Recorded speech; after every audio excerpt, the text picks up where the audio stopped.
Bom dia, amigos.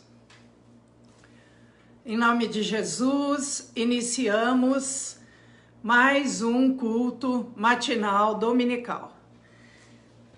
Eu vou ler o Salmo 125 e depois nós vamos cantar uma música que é baseada nesse Salmo. Salmo 125. Os que confiam no Senhor são como o monte Sião, que não se abala, firme para sempre. Como em redor de Jerusalém estão os montes, assim o Senhor em derredor do seu povo, desde agora e para sempre.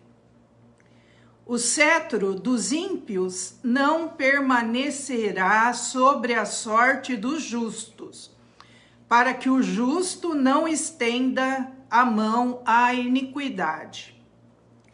Faze o bem, Senhor, aos bons e aos retos de coração.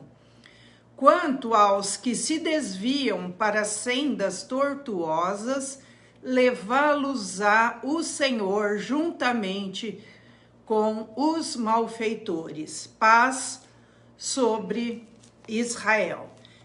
Esse é o Salmo 125 e nós vamos cantar a música que fala sobre esse salmo. Os que confiam no Senhor são como o monte de Sião, que não se abala, mas permanece para sempre. Como em volta de Jerusalém estão os montes, assim é o Senhor em volta do seu povo. Autoridade e poder, domínio em suas mãos, pois o Senhor é Deus, o Senhor é Rei dos povos.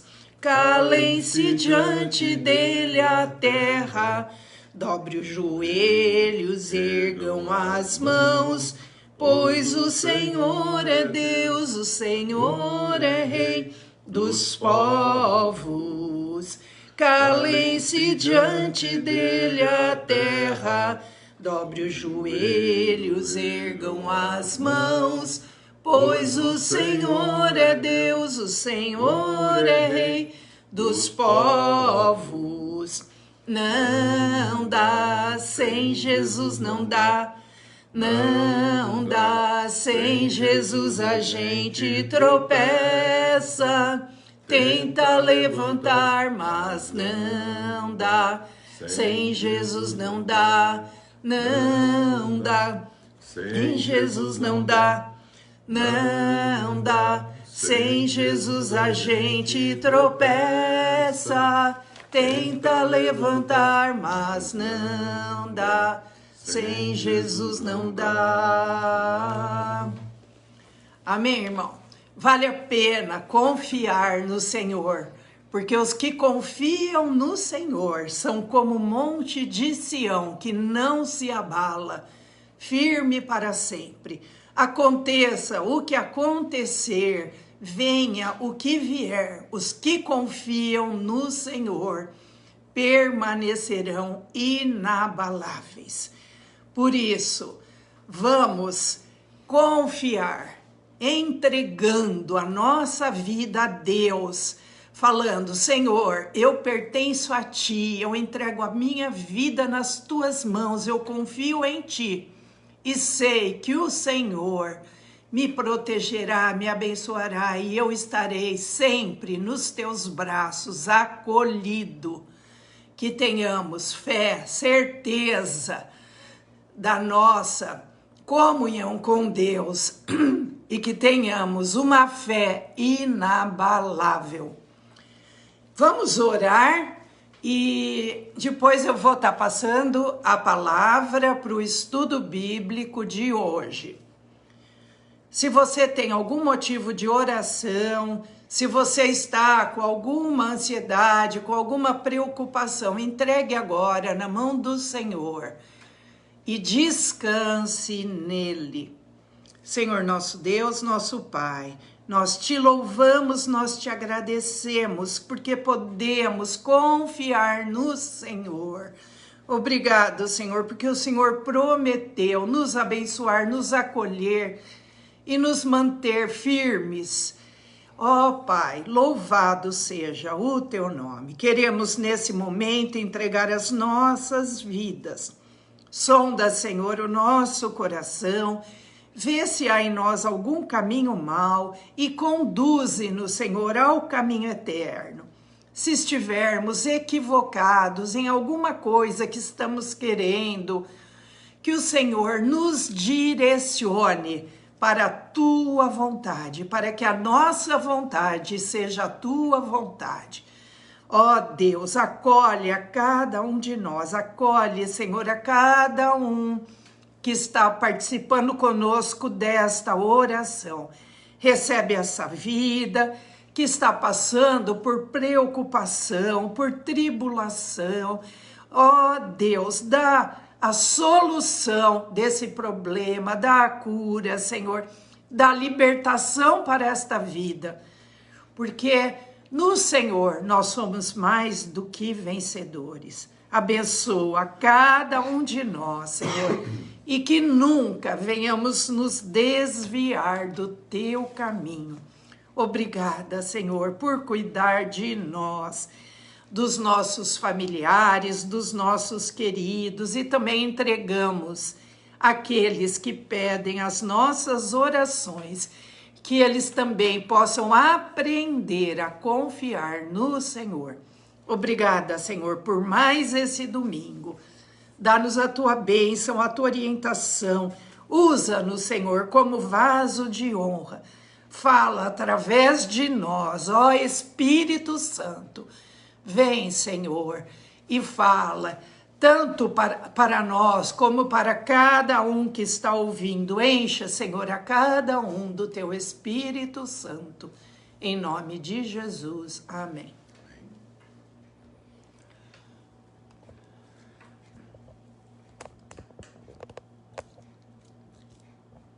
Bom dia, queridos. A graça e a paz de Cristo sejam todos irmãos, irmãs. Falei que hoje eu continuaria falando a respeito da igreja, nós como igreja. E eu gostaria que vocês deixassem a Bíblia ou algum lugar que você pudesse ler o Apocalipse, capítulo 2 e o 3. Esse estudo, ele é um estudo muito amplo, mas não dá para acabar em 15, 20 minutos ou meia hora. Então eu gostaria de começar hoje esse estudo e gostaria que você acompanhasse. Se você estiver gostando de entender o sentido da igreja, então qual é o sentido da igreja? Veja a palavra sentido. Deus nos colocou no caminho, que é Cristo. Jesus Cristo é o caminho. Ele é a verdade. Ele é a direção certa. E ele também tem o sentido eterno da nossa vida. E é muito importante nós entendermos o que ele está falando aqui para a sua igreja. Embora essa carta escrita, esse livro do Apocalipse foi encaminhado às igrejas da Ásia, a gente precisa entender que João, ele já sabia muitas coisas a respeito que Jesus já havia falado com relação a ele, seus discípulos, como igreja.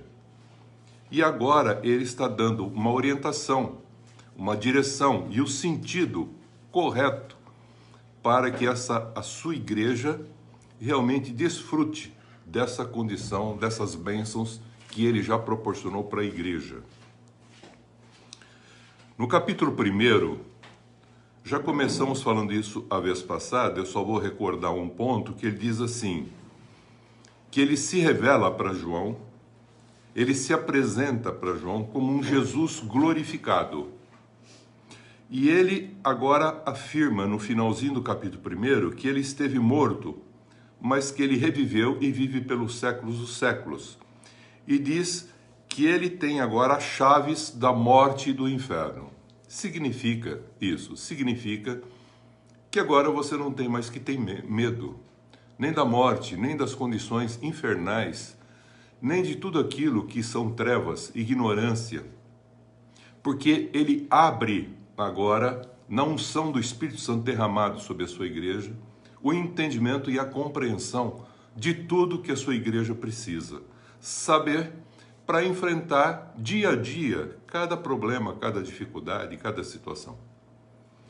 E depois ele fala assim: há um mistério que você olhou em mim e viu, que na minha mão direita, está lá no capítulo 1, versículo 20, você viu na minha mão direita, ele diz, estrelas que são os anjos das 7 igrejas.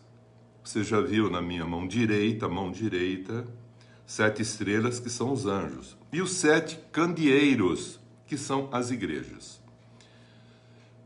Quando ele começou a formação da igreja, foi quando desceu o Espírito Santo em Atos capítulo 2. Ele falou, vocês permaneçam em Jerusalém, até que vocês sejam revestidos pelo Espírito Santo.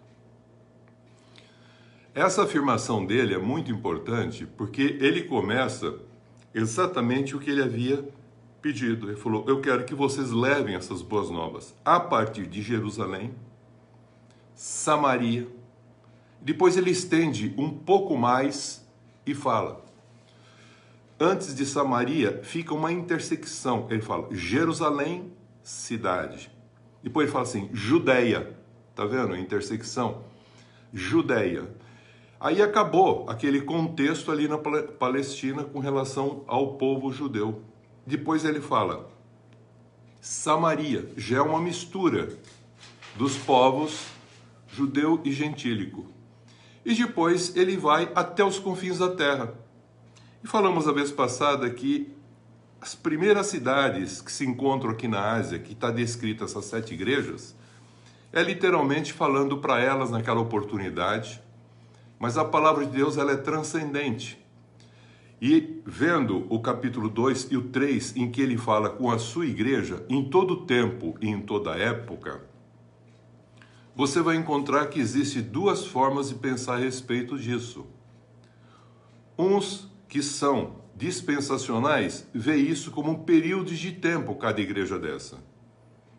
Eu disse que eu entendo isso de uma maneira diferente. Eu entendo isso como sendo uma revelação 7, como a totalidade do que a igreja tem que ser em todo o tempo, em toda época, embora ela caminhando com Jesus Cristo, alguns momentos ela vai desviar para a direita ou para a esquerda, mas ela vai fazer o quê? Um retorno de novo ao princípio daquilo que é o sentido que elas têm que caminhar.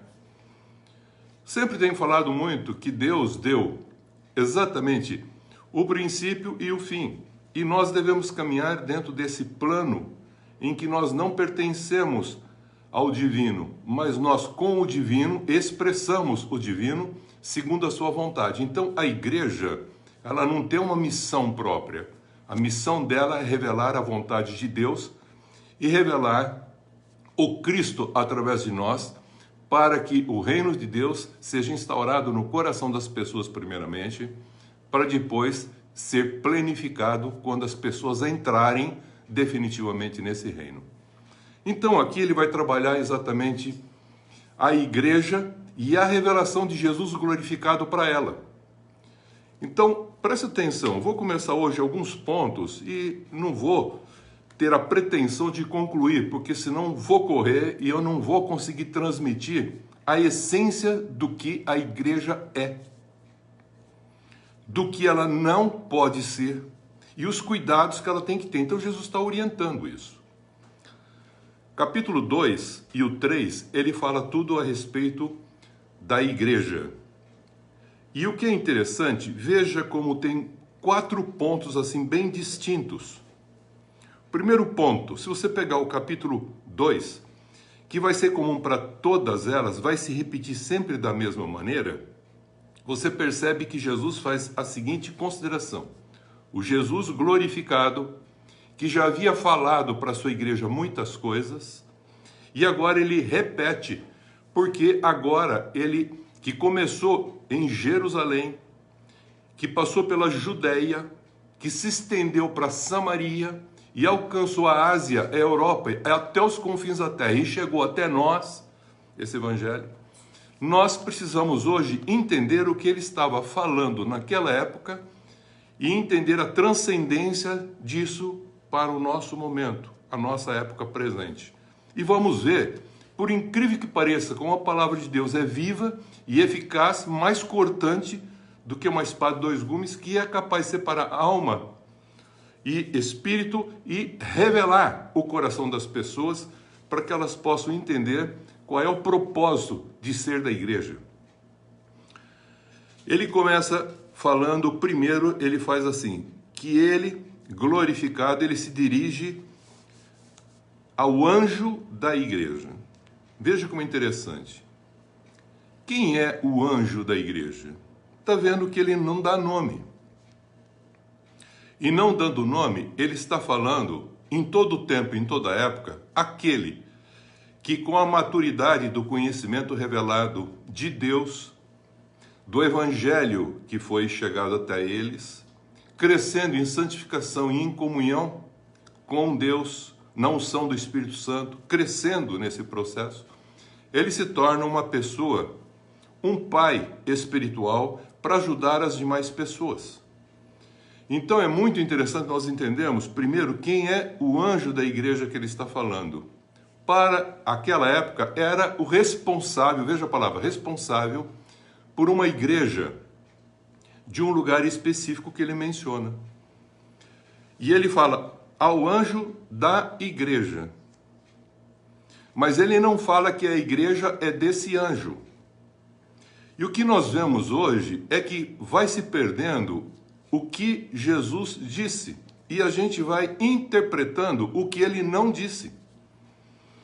Jesus sempre se dirigiu ao responsável. O que é o responsável de uma igreja? O responsável de uma igreja é aquele que respondeu àquela graça recebida salvífica e fez com que a sua fé acrescentada com virtudes, conhecimento, aquela fé professada para receber o contexto salvífico da identificação da natureza santa e de um novo propósito de vida, ele agora acrescenta essa fé confessada e professada em Cristo, ele acrescenta virtude, conhecimento, domínio próprio, perseverança, piedade, fraternidade, e essa fé alcança também o amor, e essas coisas, junto com a fé, crescendo, leva-nos, como ele diz em 2 Pedro 1, de 5 a 11, ao pleno conhecimento de Cristo Jesus, e tira a nossa cegueira espiritual para ver esse Cristo revelado dentro de um contexto em que nós sempre vamos viver enquanto a igreja estiver aqui na terra. Nós somos, assim, o representante. A igreja e aquele que é o responsável, ele trata primeiramente com ele, mas ele trata com todos que são igreja e que respondem a essa graça. Um responsivo que responde a essa graça, acrescentando isso e praticando obras dignas de arrependimento. Por isso que ele vai falar aqui, primeiramente, a esse anjo. E a gente sabe que quando Jesus foi assunto aos céus, ele enviou o Espírito Santo, já vimos, para formar a sua igreja. E diz que ele deu dom de Cristo, que são dons ministeriais. Está lá em Efésios capítulo 4. Por que ele deu esses dons ministeriais em Efésios capítulo 4? Ele deu os dons ministeriais em que você vê lá apóstolos, profetas, evangelistas, pastores e mestres. Ele falou para que ajude essa igreja a crescer, se tornar madura, crescer numa fé verdadeira, íntegra, sem nenhum processo corruptível, crescer num sentido de obras dignas que são agradáveis aos olhos de Deus, por ter um arrependimento sincero, verdadeiro, não de obras mortas. Então ele começa agora, ressuscitado, a falar de novo e se dirigir principalmente aos responsáveis. Então você pergunta, hoje quem são esses responsáveis? São esses que têm os ministérios para fazer... Caiu. Deu uma queda. Então, Efésios, se você pegar Efésios, eu gostaria que você voltasse só para Efésios, para marcar esse ponto por causa do tempo, nós não vamos ler tudo. Gostaria que vocês depois lessem em casa, capítulo 4.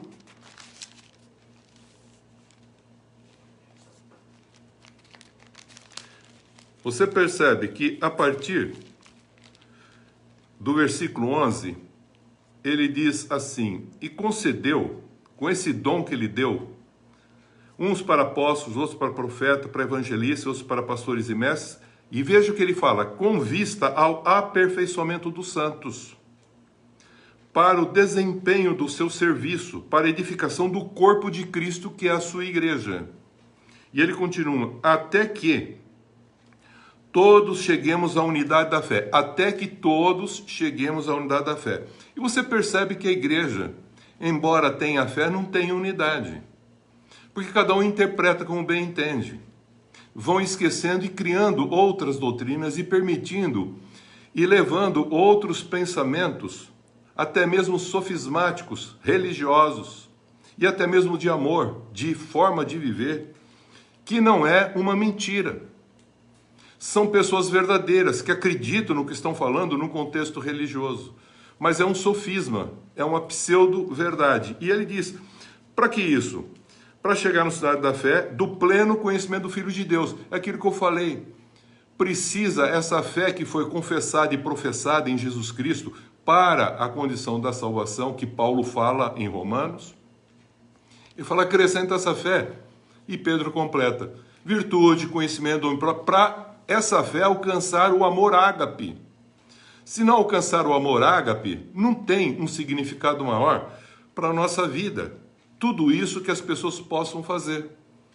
Porque Paulo, lá em 1 Coríntios, capítulo 13, ele faz uma correção que as pessoas estavam tendo dons espirituais e questionando esses dons. E ele falou, vou mostrar um caminho melhor, mais excelente. O amor ágape. E aí ele descreve o que é o amor ágape. Pois vamos falar isso no transcorrer. E o que é interessante, e ele fala, para que tudo isso? Ele fala assim, para que não sejamos mais levados por doutrinas humanas, como o mar que arrasta, espuma as ondas, vai, vem, o que os homens vão criando, idealizando, interpretando a seu bel prazer, com finalidade e interesses pessoais, institucional, denominacional e não focado na missão que tem que ser. Então ele vai trabalhar com que tipo de pessoas? Com anjos. Então o que é um anjo? O anjo é o mensageiro das boas novas. O que é um anjo? A palavra anjo vem também que é um embaixador, que vai representar esse reino que nós temos em nosso coração, vivemos e expressamos ele para um dia entrar nele. Quando? Quando da volta de Jesus Cristo. Por isso ele termina dizendo, mas seguindo a verdade em amor, ágape. Então nós precisamos ter um fundamento da verdade, e essa verdade é Cristo. Então nós temos que ter esse fundamento em Cristo. Jesus assim o trouxe para que, sendo um Cristo, possamos expressar isso e diz, seguindo a verdade em amor, cresçamos em tudo naquele que é o cabeça. Presta bem atenção, o cabeça, Cristo. Então, o primeiro ponto que nós temos aqui é que ele se dirige ao anjo. Se você perguntar para mim hoje, quem é esse anjo? Eu falo, esses são os que têm o ministério da igreja, para edificar a igreja, formar a igreja, e impedir que vai acontecer um monte de coisa que ele vai falar para nós agora como igreja. Mas esse anjo, ele não é o cabeça. E nem pode ser cabeça de nada. E às vezes a gente percebe que a igreja de Jesus Cristo vai perdendo a sua identidade em Cristo. E você fala assim, eu vou à igreja do fulano. Eu vou à igreja do Beltrano. Ou cita uma denominação, um ismo religioso, um ista, que é o seguir alguém, ou um ia, a respeito de como governar o processo. E ele vai perdendo as características e vai deixando quem de fora?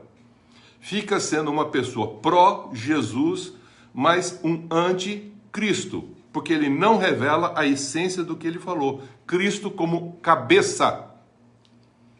Então, Jesus Cristo, ele é aquele que é o cabeça.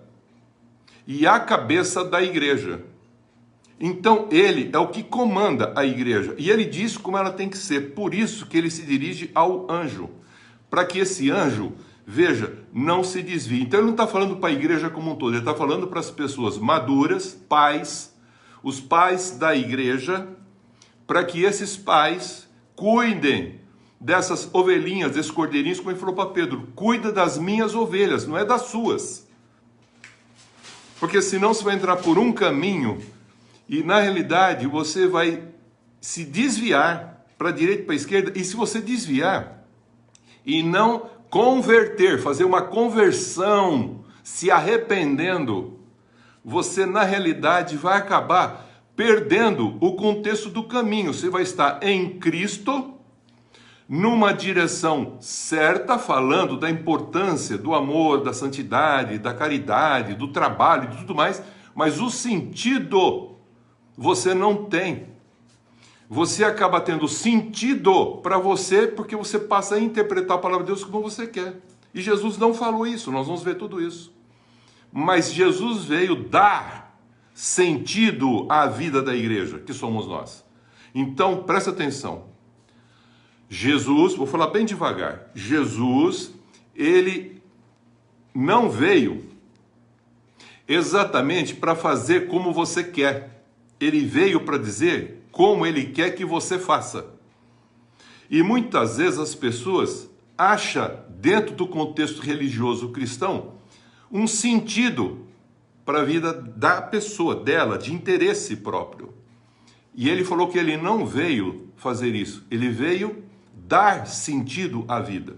E a gente percebe quantas pessoas já que andaram perguntando para ele: Senhor, eu sou uma pessoa que guardo todo o contexto religioso, o que eu tenho que fazer para herdar a vida eterna?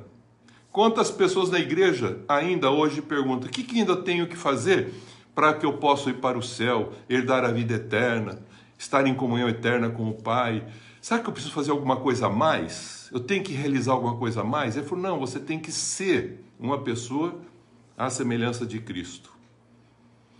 Então, nós vamos começar a trabalhar bastante coisinhas aqui que são fundamentais nesses domingos que vão se seguir. Então, primeiramente, ele fala ao anjo. Já entendemos quem é esse anjo para nós atualmente.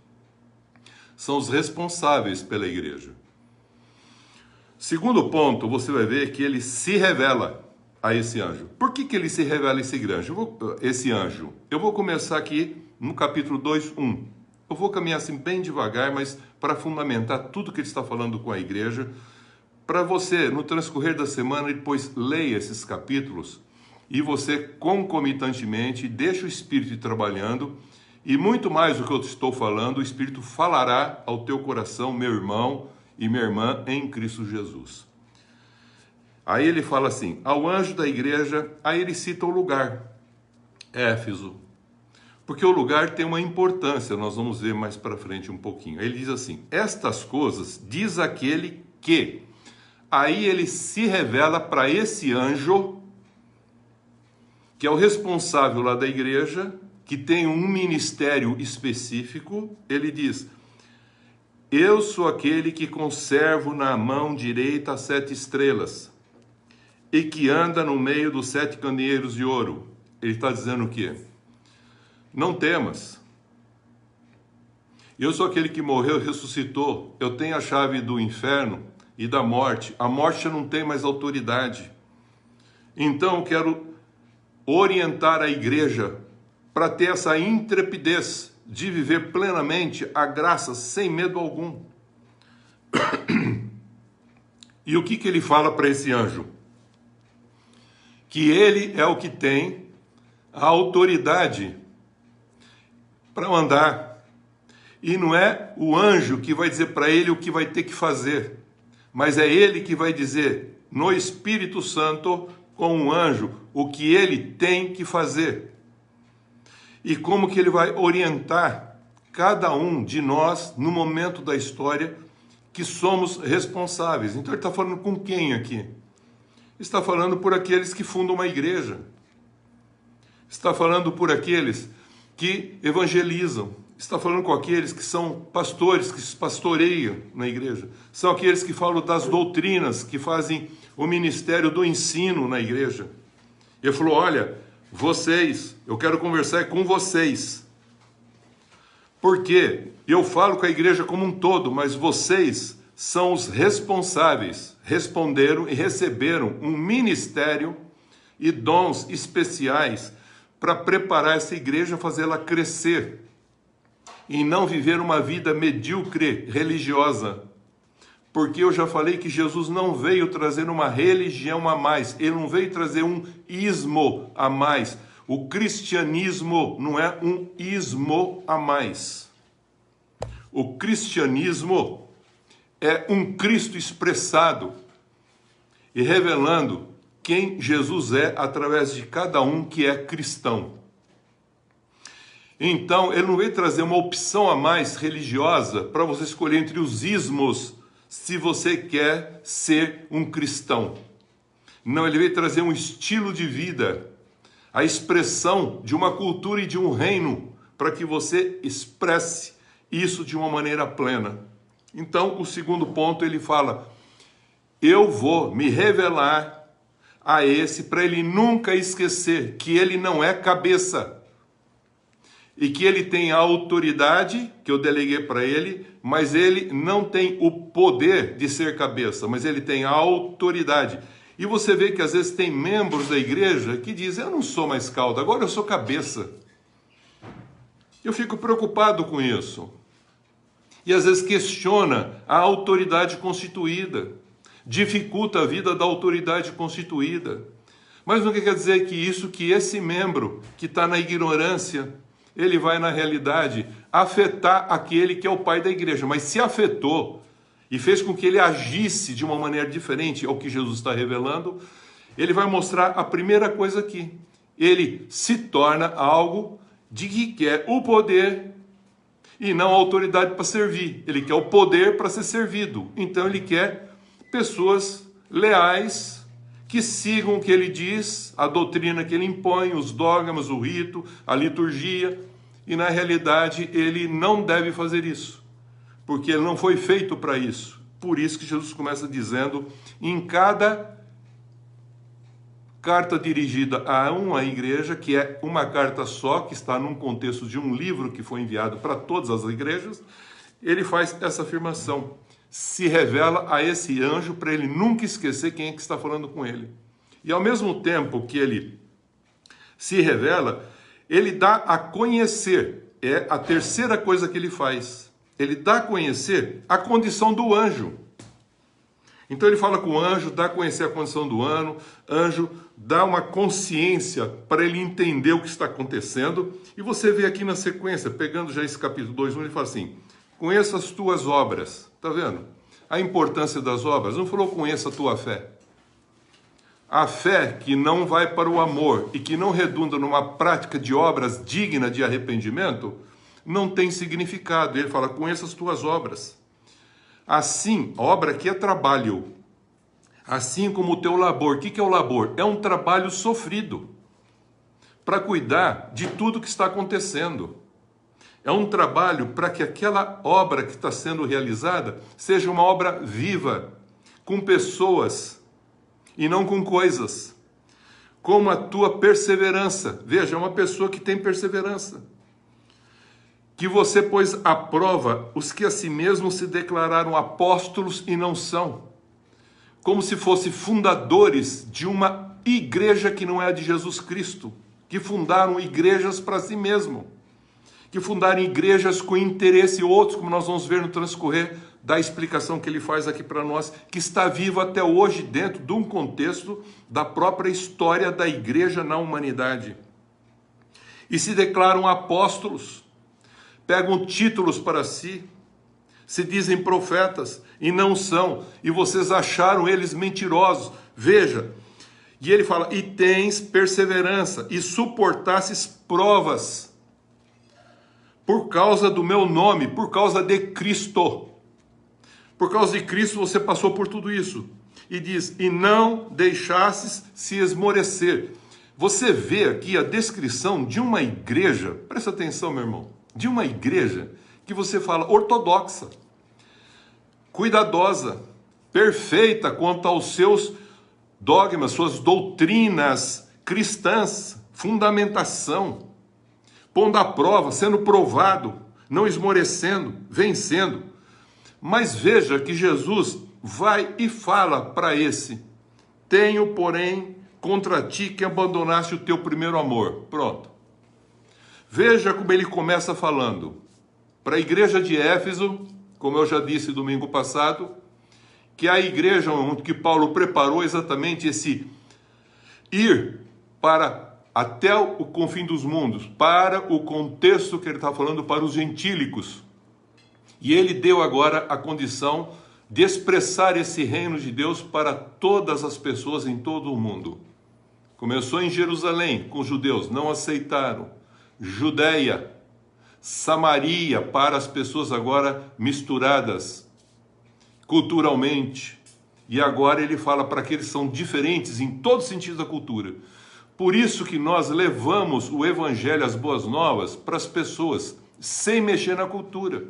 E quando levamos o evangelho e falamos de Jesus Cristo, nós não levamos a nossa cultura, a nossa forma de viver, como nós aprendemos, legados pelos nossos pais, aonde existimos. Não, nós levamos Jesus Cristo, é o Cristo vivo para essas pessoas serem livres das condições de trevas em que todos nós estamos nesse mundo sombrio. E agora ele falou, você esqueceu o primeiro amor. Então veja que coisa fantástica. Se nós esquecemos o amor, Paulo diz, se não tiver esse amor ágape de Deus, o que valerá? Os dons não têm valor. Aí ele diz, tudo que você fizer não tem valor. Se você der o seu corpo para ser queimado, não tem valor. A tua comunicação não tem valor. Então a gente precisa tomar muito cuidado, porque se não tiver o amor, é assim que ele começa falando com a igreja. E se não alcançar esse amor, você não conhece nem Cristo, você continua míope, pensando só em você, interesse próprio, busca sempre um relacionamento, não só com as pessoas, mas com Deus, por causa dos interesses, necessidades, carências, mas nunca se liberta e não liberta ninguém. Porque você acaba depois trabalhando por uma denominação, por uma instituição, por um contexto de um dogma e um sofisma, que não é uma não-verdade para você. Mas é o que ele falou, que nós devemos destruir os sofismas que foram construídos em nós, nos ismos, para podermos viver esse Cristo plenamente. Amém, queridos? É isso que ele está falando aqui. E aí ele diz o seguinte, ele fala, lembra-te, fala para esse anjo, lembra-te. Ele não fala traz a memória. Ele fala, lembra-te. Quando ele fala lembrar, é um negócio desagradável para quem lembra. Então, você vai perceber que toda vez na Bíblia, quando as pessoas passam por situações difíceis, tribulações, problemas, ele não fala para você lembrar o que você passou. Ele fala, traga à memória aquilo que é desagradável e veja os benefícios que aquilo produz. Por isso que a ceia do Senhor, inclusive vamos fazer domingo que vem, ele fala, traga à memória o que Cristo fez. Então, quando você comer o pão, né, e beber o vinho, você está trazendo à memória o que Cristo fez. Aquilo é desagradável, mas ele falou, lembra, ele falou, traga à memória, porque quando você traz à memória aquilo que era desagradável, aquilo de alguma maneira, com Deus, se tornou alguma coisa boa, para que você tivesse vida e plenitude de vida. Tivesse dado aquilo um sentido, para a tua vida, e não apenas ter um sentido para você aquilo. Por isso que ele fala, lembra-te, porque isso vai trazer para ele uma coisa que ele diz, onde você caiu. Então ele vai lembrar onde que caiu para que esse amor não existisse mais nessa comunidade. Arrepende-te, isto é, metanoia, transforma a sua forma de pensar, tua forma de sentir e a tua forma de agir. Tira esse sofisma que você tem como uma verdade. Não quer dizer que para você é uma mentira. Não, é uma verdade para você. Mas um sofisma não é uma mentira. O sofisma é uma verdade que você tem como verdade, mas que não expressa a verdade. Isso é um sofisma. Então nós temos sofismas científicos, culturais, sociais, religiosos, porque a gente acredita como sendo aquilo certo. E Deus não está querendo trabalhar com o que é certo e com o que é errado.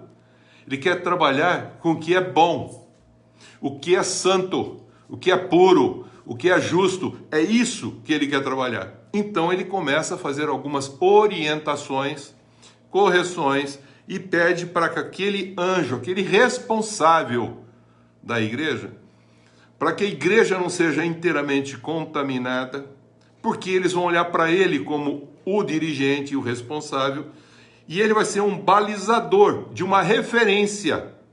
E se ele deixar de ser essa referência da verdade em Cristo e como Cristo, ele poderá levar as pessoas a seguirem ele, a seguirem outras doutrinas, e até mesmo criar doutrinas novas e que Jesus falou para tomar cuidado. Então percebam que em todas as igrejas ele segue esse mesmo padrão. Ele fala ao anjo, depois ele se revela quem ele é. Revelando quem ele está dizendo, olha, tome cuidado, as ovelhas são minhas, elas não te pertencem. A igreja é o corpo de Cristo. Esses irmãos, você deve cuidar deles e não sugá-los. Não absorver o que você interessa para você deles e depois joga-os fora. Não. Eu conheço, essa palavra conhecer é importante destacar. A palavra conhecer não é um conhecimento racional, não. Essa palavra é eido ou oida, que significa eu vejo o que está acontecendo. Eu vejo todas as coisas. Eu intercedo pela igreja, eu vejo a igreja. Lembra de Paulo? Estava perseguindo a igreja na época de Estevão. Fez com que o Estevão fosse apedrejado enquanto cuidava ali da roupa, até das coisas, das pessoas. Aí Jesus aparece depois, ressuscitado, e fala para Paulo o quê? Você está me perseguindo. Porque você está perseguindo Estevãos, pessoas íntegras, cheias do Espírito Santo, que não esmorecem, que são íntegras, puras, que têm fé, uma fé que foi acrescentada de virtude, de conhecimento, de domínio próprio. Pessoas que alcançaram o amor ágape, pessoas que entenderam o sentido da vida, porque Jesus veio dar sentido à vida, e vida plena agora e eterna depois. Ele não veio para que você tenha sentido religioso na vida. Não, ele veio dar sentido à tua vida, à minha vida, à igreja que somos nós. Lembra onde caíste? Arrepende, volta à prática das primeiras obras, em que você faz tudo com amor. E veja que é interessante, Jesus não falou que a gente deve fazer para o Senhor. É no Senhor que a gente faz. Que as vossas obras no Senhor não são vão, não é para Ele. Ele não quer obra nenhuma, é nele. E presta atenção, se não, ele disse, eu venho até você, viu, pastor? Eu venho até você, viu, mestre? Eu venho até você, você que se diz apóstolo, eu venho até você que se diz que é profeta para cuidar da igreja, eu venho até você, evangelista.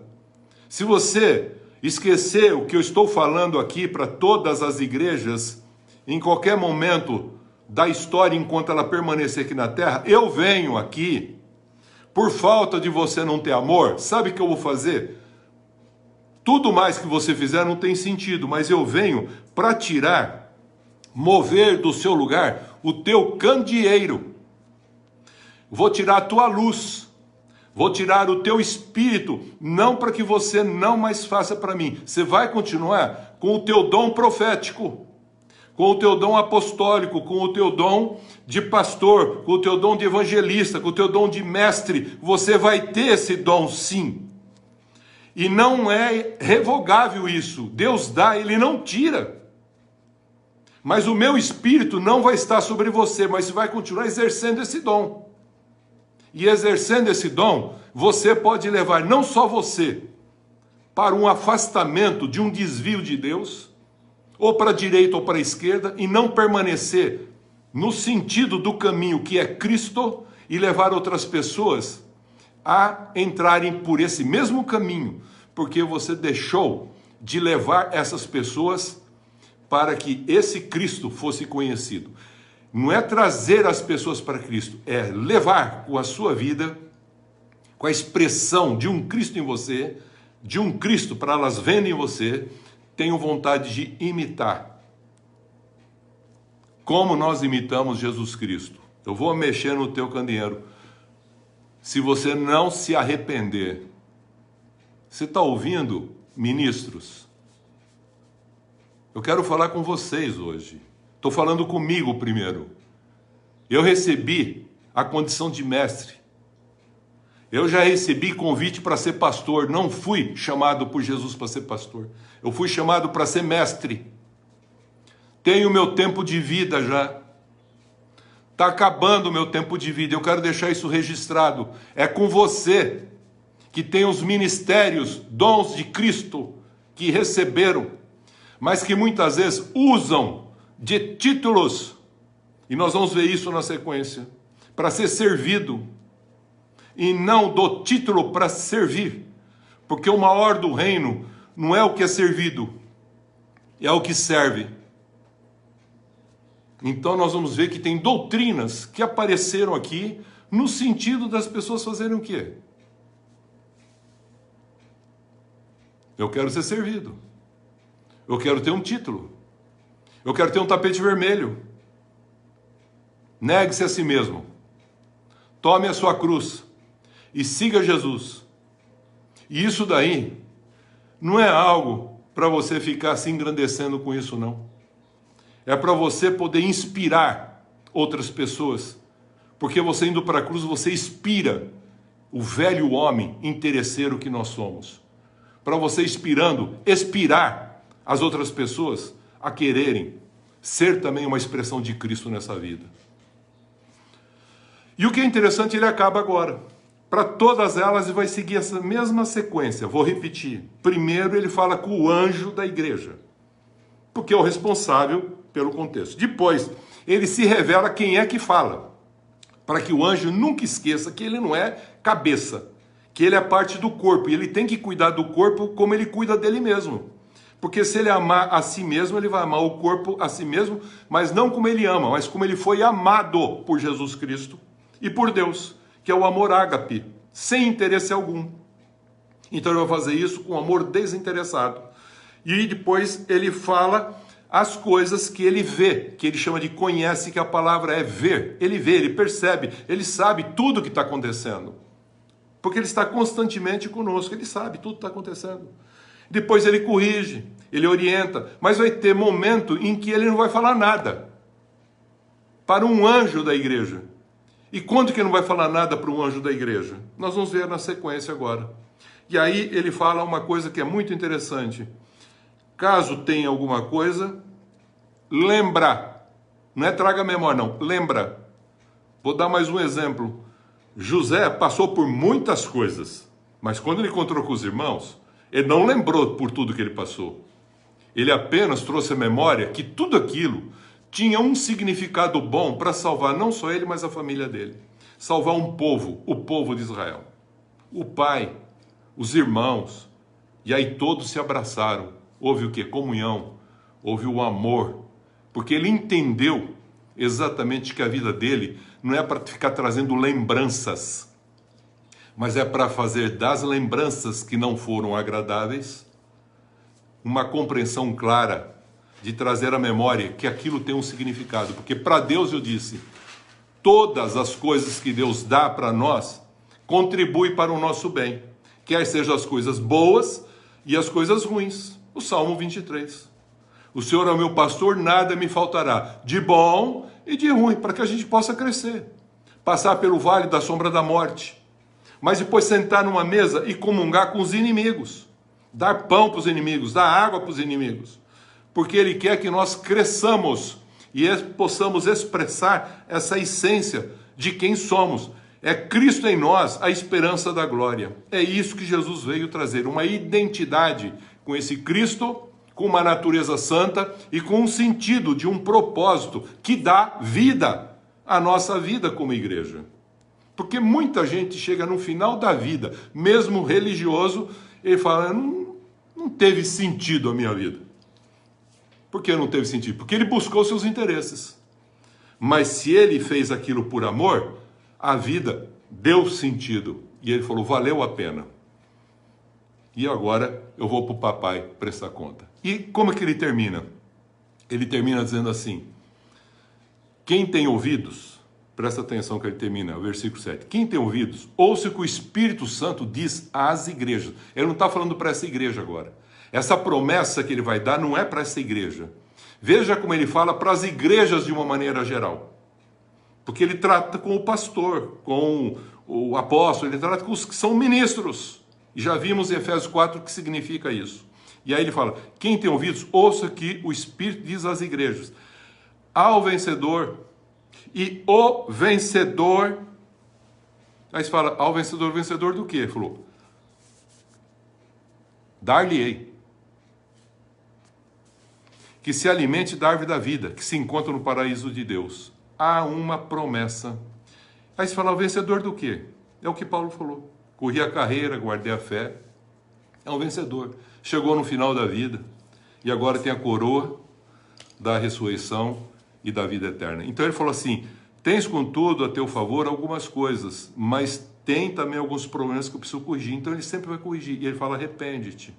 E agora, quem tem ouvidos, ouça o que o Espírito diz às igrejas, a todas igrejas, quer seja ao pastor, quer seja aos membros, a todas. Há uma promessa de Jesus.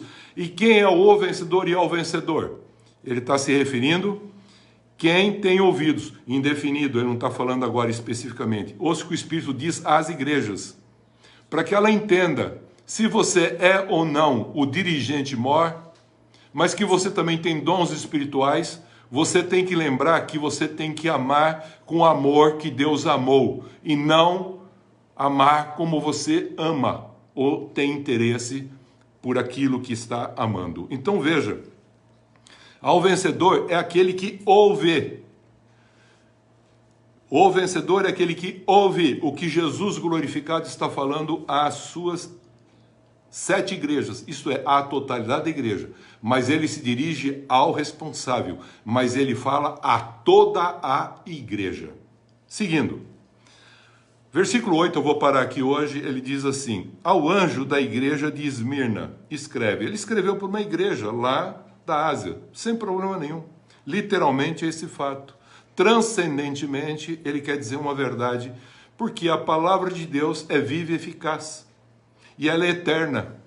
Passará todas as coisas, mas a minha palavra não passará. Então ela tem um significado eterno. E aí ele fala assim, estas coisas, ele vai falar para quem? Para o anjo dessa igreja. Significando o quê? Que ele agora é o primeiro e o último, que esteve morto e tornou a viver. Se no primeiro ele falou quem é o cabeça, agora ele está falando que ele é o sentido da ressurreição e da vida, para que essa igreja, que esse responsável pela igreja, não temas o que ele vai passar. Veja, aí ele revela que ele vê, ele conhece, vejo a tua tribulação. Olha que coisa maravilhosa. Estou terminando já por causa do tempo, a gente vai continuar. Vejo a tua tribulação, a tua pobreza. O mundo vai olhar para você pela tribulação que você está passando, pela pobreza que as pessoas não podem ver de outra maneira, mas ele falou, para Deus você é rico. Veja, a tua pobreza, mas tu és rico. E aí ele fala, e a blasfêmia dos que a si mesmos se declaram judeus e não são, sendo antes a sinagoga de Satanás. O que ele está falando aqui? Que aqui, ele sendo essa revelação do primeiro e o último, daquele que esteve morto e viveu, é um processo gracioso que Deus nos dá para sermos uma nova criatura e vermos uma nova vida, ressurreta e não a velha vida. E por que ele cita esse contexto aqui? Para a época tinha judeus que realmente estavam perseguindo a igreja gentílica que estava sendo formada, porque eles queriam impor leis. E quantas vezes nós encontramos no meio da graça, Paulo falou muitas vezes isso, vocês começaram com a graça e no Espírito, e agora vocês estão voltando ao contexto da lei, da obrigatoriedade, e não da obediência em amor, da equidade. Vocês estão voltando para a lei para se tornar iníquo, porque vocês não vão conseguir cumpri-la, porque Cristo já o fez. Por que vocês estão fazendo acontecer isso?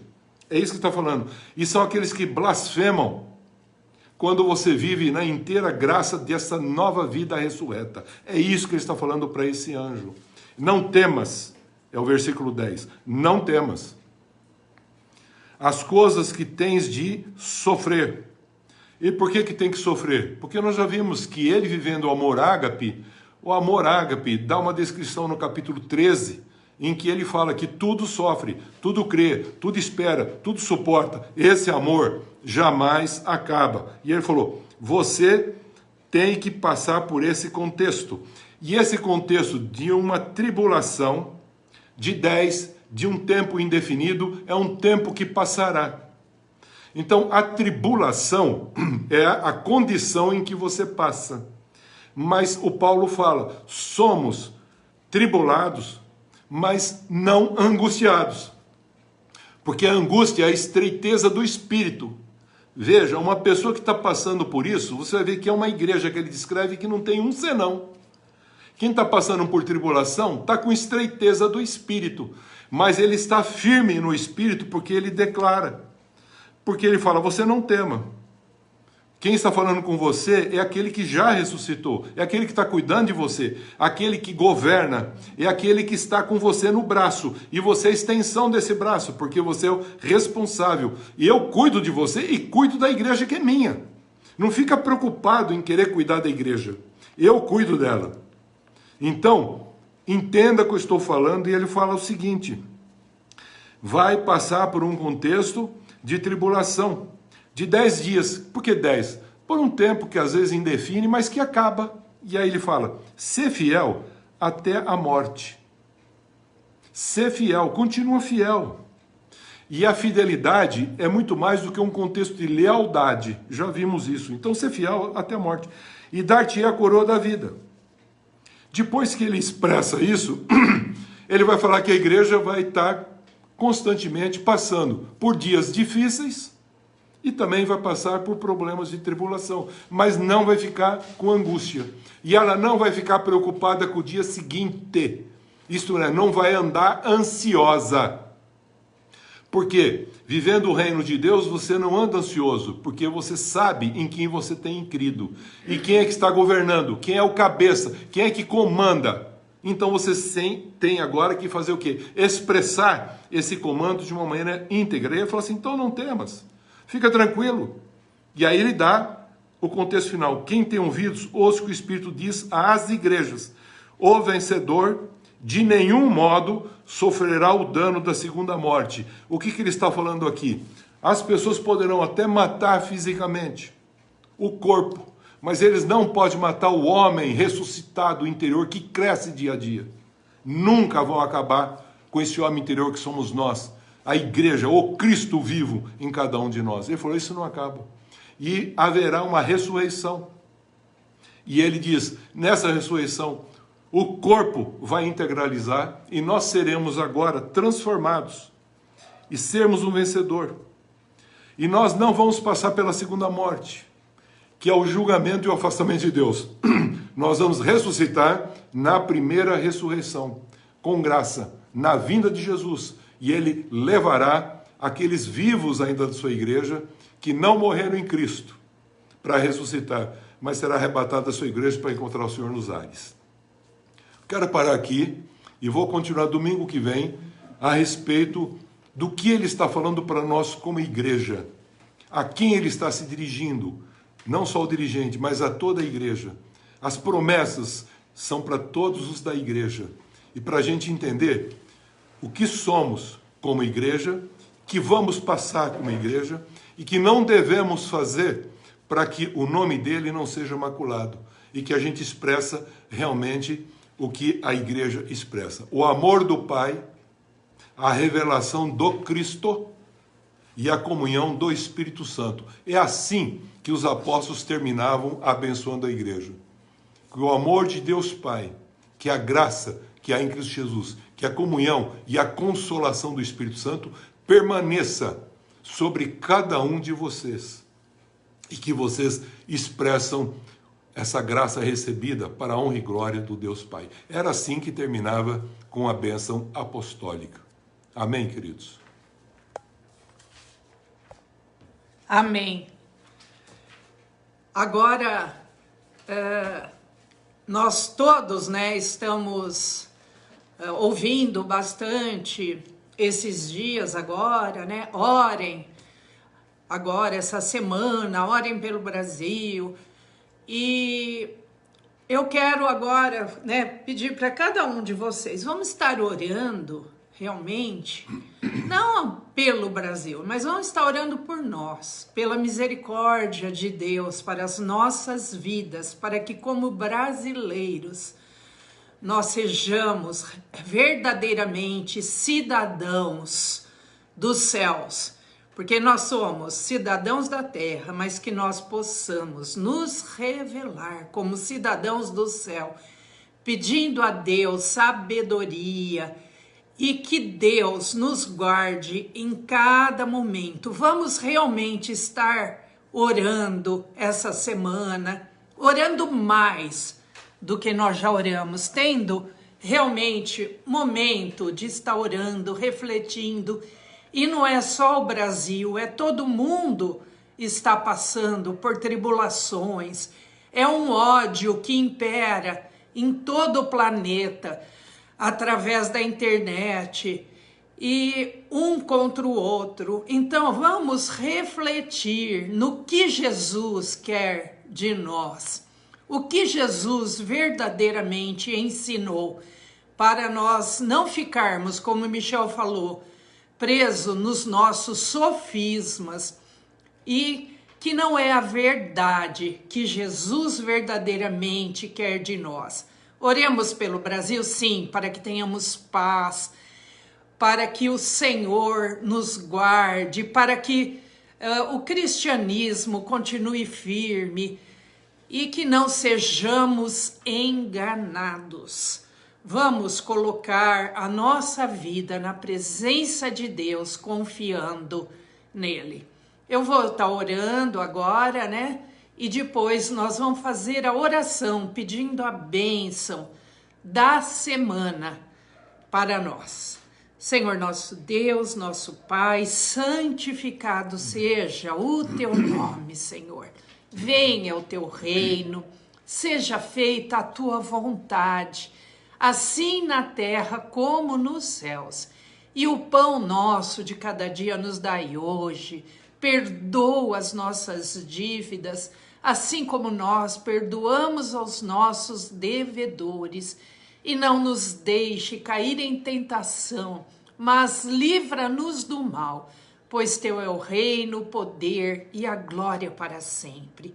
Ó Deus, nós como brasileiros queremos pedir a tua bênção sobre a nossa pátria, porque essa semana é a Semana da Pátria, e nós queremos que a nossa pátria, que o Senhor esteja olhando por nós, Senhor, estendendo a tua mão e guardando e livrando-nos de todo o mal. Amém. Ensina-nos, Senhor, a orar, a como orar, Pai, e que sejamos guardados, abençoados, protegidos e livres de todo mal.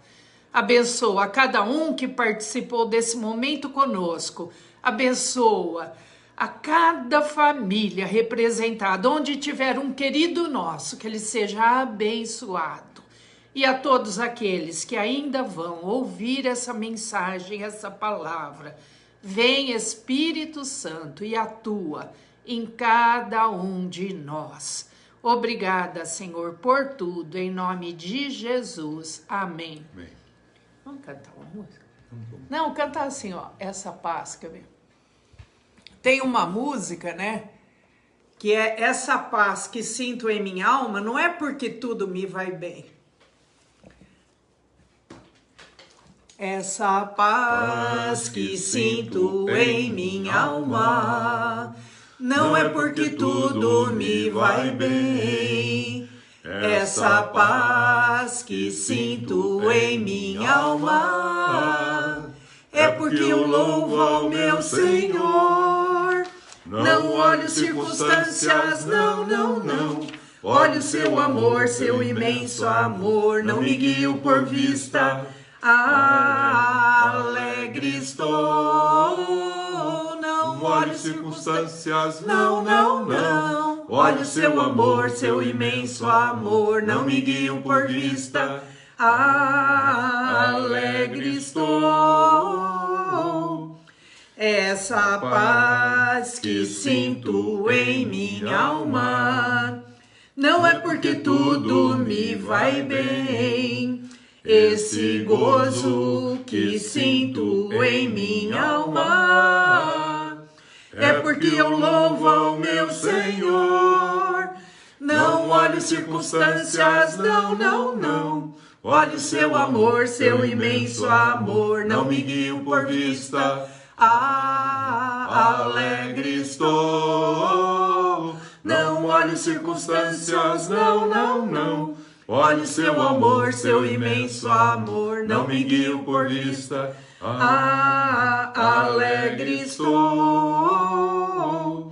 Ainda que os campos não floresçam e a vide não dê o seu fruto, ainda que os montes se lancem ao mar, ou que a terra trema, eu hei de confiar. Não olho circunstâncias, não, não, não. Olho seu amor, seu imenso amor. Não me guio por vista, alegre estou. Nós iniciamos esta semana. Nós iniciamos essa semana e tomamos posse para nossas vidas, para nossas famílias, para nossos trabalhos, de uma semana de bênçãos, uma semana de vitórias, sempre confiantes nas promessas de Deus, e rejeitamos toda obra maligna contra nós, e que não sejamos usados pelo mal. Em nome do Pai, do Filho e do Espírito Santo. Amém. Deus abençoe a todos. Lembrem-se que no próximo domingo estaremos ministrando a Santa Ceia. Se você quiser participar conosco, você está convidado.